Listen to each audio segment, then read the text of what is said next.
FBR जो है अपनी वैल्यूज या तो इंक्रीज करने जा रहा है या फिर इसकी परसेंटेज इंक्रीज करने जा रहा है, तो ज्यादातर चांसेस जो है एफबीआर जो है अपनी वैल्यूज भी इंक्रीज करेगा और इसके अलावा इसकी परसेंटेज में भी जो है इंक्रीमेंट आने लगा है। तो दोनों तरीकों से जो है वो एक आम बंदे को जो कि इसमें बाइंग करना चाह रहा है उसको वो उसके ऊपर ये हैवी किस्म के टैक्सेस जो है वो लगने जा रहे हैं। कि अब दूसरा ये है, हमें जो खबर मिली है कि जो सेलर होगा इसमें वो उसका जो है वो परसेंटेज नहीं बढ़ेगी, उसकी परसेंटेज वही रहेगी 2%।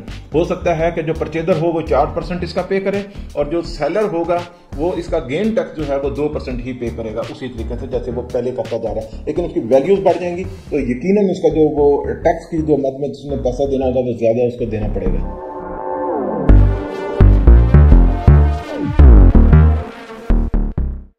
बिस्मिल्लाहिर्रहमानिर्रहीम, अस्सलाम वालेकुम। और मैंने इससे पहले भी आपको ये बता दिया था 2-4 दिन पहले कि जो है एफबीआर जो है वो अपना टैक्स जो है उसको रिवाइव करने जा रहा है, वो इसको इंक्रीमेंट करने जा रहा है या इस तरीके से उसकी परसेंटेज जो है वो बढ़ने जा रही है। अब हमें जो खबर हमारे तक आई है वो यही आई है कि ये दोनों सूरतों में दोनों चीज़ों को इंक्रीज करेगा। परसेंटेज को भी ये जो है वो बढ़ा देगा, 2% से 4% कर देगा।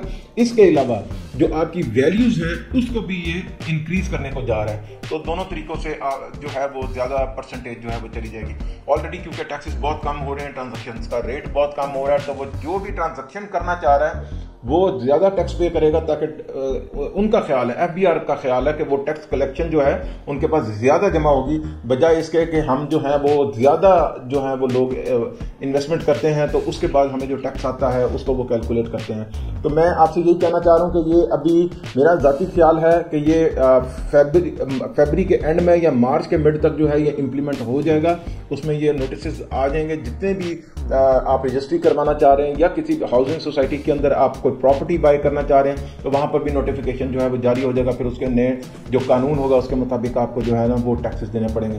तो अगर आप अपने लिए कोई प्लॉट देख रहे हैं, कोई घर देख रहे हैं, कोई रेंटल प्रॉपर्टी देख रहे हैं या कुछ ऐसी चीज़ देख रहे हैं जो आप समझते हैं कि आपकी ज़रूरत है या आप इन्वेस्टमेंट करना चाह रहे हैं, तो मैं आपको ये मशवरा दूंगा कि उसको जितनी जल्दी आप क्लोज कर सकते हैं वो कर लें, क्योंकि आने वाले वक्त में शायद वो टैक्सेस जो है उसकी रेंज में आप भी आ सकते हैं। तो इसलिए आपने जो फैसला लेना वो आपको ज़रा क्विक लेना पड़ेगा ताकि आप एक बहुत बड़ी अमाउंट से जो है ना वो बच सकते हैं जो टैक्सेस की मद में आपको देनी पड़ रही है। दूसरी बात यह है कि जब मैं ये समझता हूँ कि ये सारी इंप्लीमेंट्स हो जाएंगी तो यहाँ पे क्योंकि जाहिर है कि एक परचेजर को जो है ये सारी चीज़ें पे करने की पड़ी, तो अल्टीमेटली वो क्या करेगा, ये सारा का सारा जो है वो ट्रांसफर कर देगा सेलर के ऊपर कि वो सेलर से उसकी प्राइस कम करवा लेगा और ये टैक्सेस अल्टीमेटली वो इनडायरेक्टली जो है वो सेलर के थ्रू जो है वो गवर्नमेंट को जो है वो पे हो रहे होंगे। कर परचेजर रहा होगा लेकिन वो अल्टीमेटली प्राइस को नीचे कर लेगा।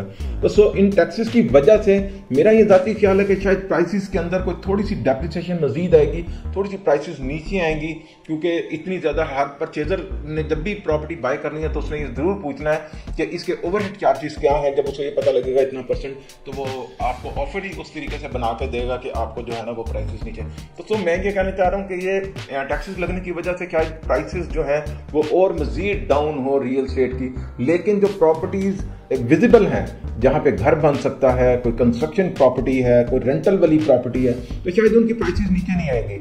उनमें कोई अभी भी कोई फर्क नहीं पड़ा। अगर मैं डीएचए लाहौर की बात करूं तो यहाँ पर फेज 5, फेज 6, फेज 7 एंड 8 यहाँ पे प्रॉपर्टी की प्राइसेस को इतना फर्क नहीं पड़ा। जब से ये गवर्नमेंट जो है वो चेंज हुई है फिर भी इतना फर्क नहीं पड़ा। बल्कि मैं अगर आपसे बात करूं कि उस वक्त की प्राइसेस और अब की प्राइसेस में थोड़ा सा इंक्रीमेंट हमने देखा है, नो डाउट कि वो कम हुआ है, लेकिन बड़ी हैं प्राइसेस। फेज 6 की भी प्राइसेस रेजिडेंशियल के हवाले से मैं बात कर रहा हूँ कि रेजिडेंशियल की प्राइसेस फेज 6 की भी बेहतर हुई हैं और फेज 8 की भी बेहतर हुई हैं। लेकिन अगर मैं अपनी उन प्रॉपर्टीज की बात करूं जो फाइल्स हैं या अभी ऑन ग्राउंड मौजूद नहीं है या फिर वहाँ पे नॉन पोजीशन प्लॉट्स हैं, तो वहाँ पे प्राइसेस जो है वो डाउन हुई हैं सारी। तो जबकि जो ऑन ग्राउंड चीज़ें हैं उनकी प्राइसेस बेहतर हुई हैं। तो मैं यही कहना चाह रहा हूँ कि शायद ये एफबीआर के जब ये टैक्सेस लगेंगे तो उसके बाद जो इनविजिबल प्रॉपर्टीज़ हैं वहाँ पे प्राइसेस शायद और मज़ीद डाउन हो जाएं, जबकि जो सामने आपके प्लॉट्स हैं, विजिबल प्लॉट्स हैं, उनकी प्राइसेस सस्टेन रह सकती हैं। तो अगर आप कोई प्रॉपर्टी खरीदना चाह रहे हैं तो फिर मैं आपको एडवाइस करूंगा कि उसको एज सून एज पॉसिबल ले लें ताकि आपको एक रीजनेबल प्राइस पे एक रीजनेबल प्लॉट मिल सकता है।